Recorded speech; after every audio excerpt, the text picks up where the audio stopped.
துணைச்சலாளராக மிகவும் சிறப்பாக பணியாற்றிய ஒரு போராளியை ஒரு ஜாதிய ஆணவ கும்பல் அந்த போராளியை வெட்டி சாய்த்திருக்கிறது. இது மிகவும் வன்மையான கண்டிக்க வேண்டும் அன்புக்குரிய தோழர்களே.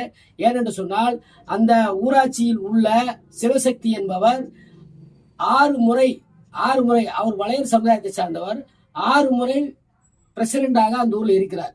அப்படி 6 முறை பிரசிடென்டாக இருக்கும்பொழுது 6 முறை என்றால் 30 வருடம் 6 முறை என்றால் 30 வருடம் இருக்கும்.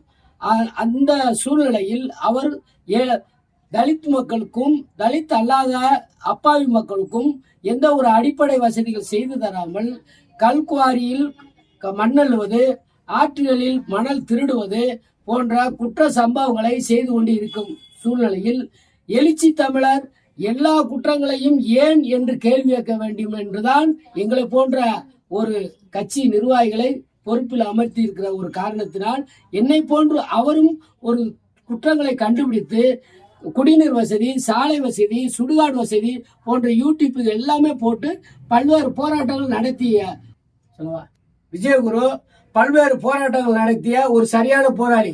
விருதுநகர் மாவட்ட ஆட்சியர் அலுவலகத்தில் மாதம் ஒரு வாரம் கிரிவன்ஸேக்கு வந்து அந்த மக்களுக்காண்டி அடிப்படை வசதிகளுக்காண்டி போராடக்கூடிய ஒரு போராளி. இத்தனைக்கும் தன்னுடைய மகனை வழக்கறிஞராக படிக்க வைத்துள்ள ஒரு ஜெனுனான ஒரு நல்ல ஒரு மனிதர். அப்படிப்பட்ட ஒரு மனிதரை கொலை செய்த கும்பல் மீது நடவடிக்கை எடுக்க வேண்டும் மற்றும் சிவசக்தி மீது தீண்டாமை வன்கொடுமை தடுப்பு சட்டத்தின் கீழ் வழக்கு பதிவு செய்ய வேண்டும். அவர் எந்த ஒரு வழக்கு போட்டாலும் எடுக்காமல் செவிசாய்க்காமல் அவர் மீது போலியான வழக்குகளை பதிவு செய்து மற்றும் அவருடைய இருசக்கர வாகனத்தை பிடுங்கி மிகவும் கொடுமை செய்து கொண்டிருக்கிறார். அவர் வீட்டில் பெட்ரோல் குண்டு எரித்து அவர் குடும்பத்தவே நாசம் செய்திருக்கிறார். இத்தனைக்கும் அந்த ஆவியூர் காவல் ஆய்வாளர் தான் காரணம்.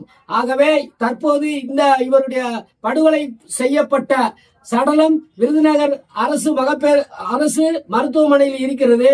விருதுநகர் மாவட்டம் அல்ல, விருதுநகர் மாவட்டத்தை சுற்றியுள்ள அனைத்து தோழர்களும் நாளை காலை 10 மணிக்கு வர வேண்டும்.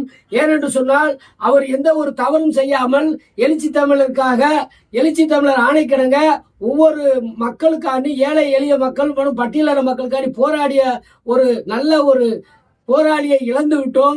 அது மிகவும் வருத்தமாக இருக்கிறது. இதை சும்மா விடக்கூடாது. ஆகவே இந்த குற்ற சம்பவங்களுக்கு தூண்டுதலாக இருந்த சிவசக்தி மற்றும் அந்த காவல் ஆய்வாளர் மீது நிரந்தர பணி நீக்கம் செய்ய வேண்டும். காவல் சார்பு ஆய்வாளர் நிரந்தர பணி செய்யணும். அந்த உளவுத்துறை எல்லாம் என்ன செஞ்சாங்க இதெல்லாம் கண்டிப்பா விருதுநகர் மாவட்ட ஆட்சியரும் எல்லாமே ஆய்வு செய்யணும்னு அனைத்து தோழர்களும் தயவு செய்து விருதுநகர் அரசு மருத்துவமனைக்கு வாங்க. இது எல்லாருக்கும் இந்த இழப்பு நடக்கிறதுக்கு சாத்தியக்கூறு இருக்கிறது என்று தெரிவித்துக் கொண்டு விடைபெறுகிறேன். நன்றி, வணக்கம்.